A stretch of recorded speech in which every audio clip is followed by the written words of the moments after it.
To a certain extent, they were not about to give it up.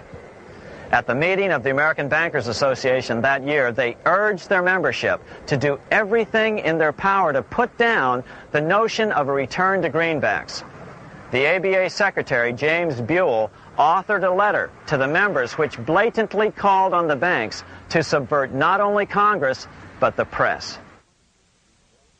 It is advisable to do all in your power to sustain such prominent daily and weekly newspapers, especially the agricultural and religious press, as will oppose the greenback issue of paper money, and that you will also withhold patronage from all applicants who are not willing to oppose the government issue of money.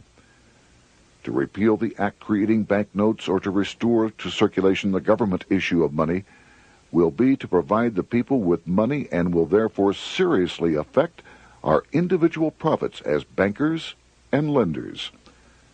See your congressman at once and engage him to support our interest that we may control legislation. As political pressure mounted in Congress for change, the press tried to turn the American people away from the truth. The New York Tribune put it this way on January 10th, 1878. "The capital of the country is organized at last, and we will see whether Congress will dare to fly in its face." But it didn't work entirely. On February 28, 1878, Congress passed the Sherman Law, allowing the minting of a limited number of silver dollars, ending the 5-year hiatus. This did not end gold backing of the currency, however, nor did it completely free silver. Previous to 1873, anyone who brought silver to the U.S. Mint could have it struck into silver dollars free of charge. No longer. But at least some money began to flow back into the economy again. With no further threat to their control, the bankers loosened up on loans, and the post-Civil War depression was finally ended. 3 years later, the American people elected Republican James Garfield president. Garfield understood how the economy was being manipulated. As a congressman, he had been chairman of the Appropriations Committee and was a member of Banking and Currency. After his inauguration, he slammed the money changers publicly in 1881. Whoever controls the volume of money in any country is absolute master of all industry and commerce. And when you realize that the entire system is very easily controlled, one way or another, by a few powerful men at the top, you will not have to be told how periods of inflation and depression originate. Unfortunately, within a few weeks of making this statement, on July 2nd of 1881, President Garfield was assassinated.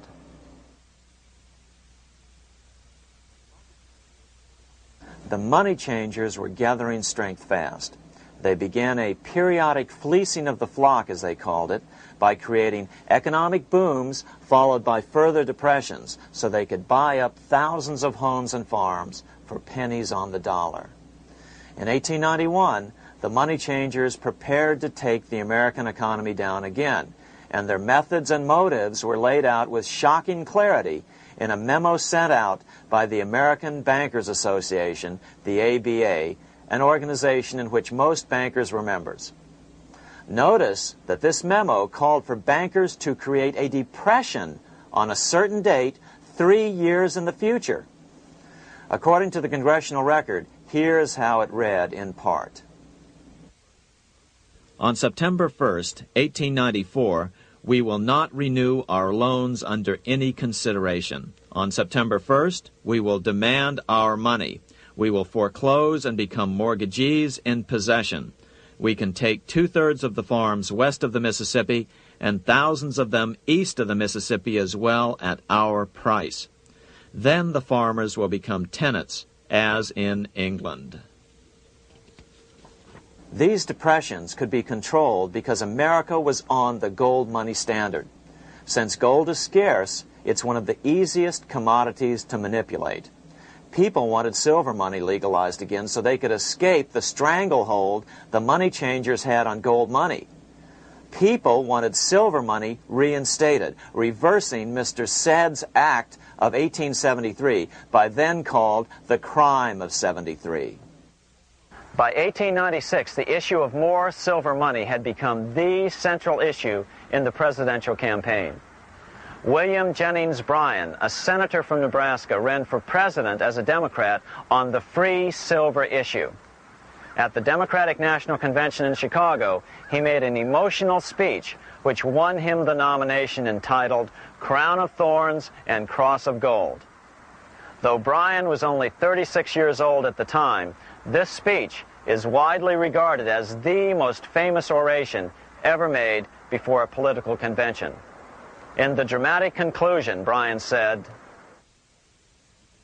"We will answer their demand for a gold standard by saying to them, you shall not press down upon the brow of labor this crown of thorns. You shall not crucify mankind upon a cross of gold." The bankers lavishly supported the Republican candidate, William McKinley, who favored the gold standard.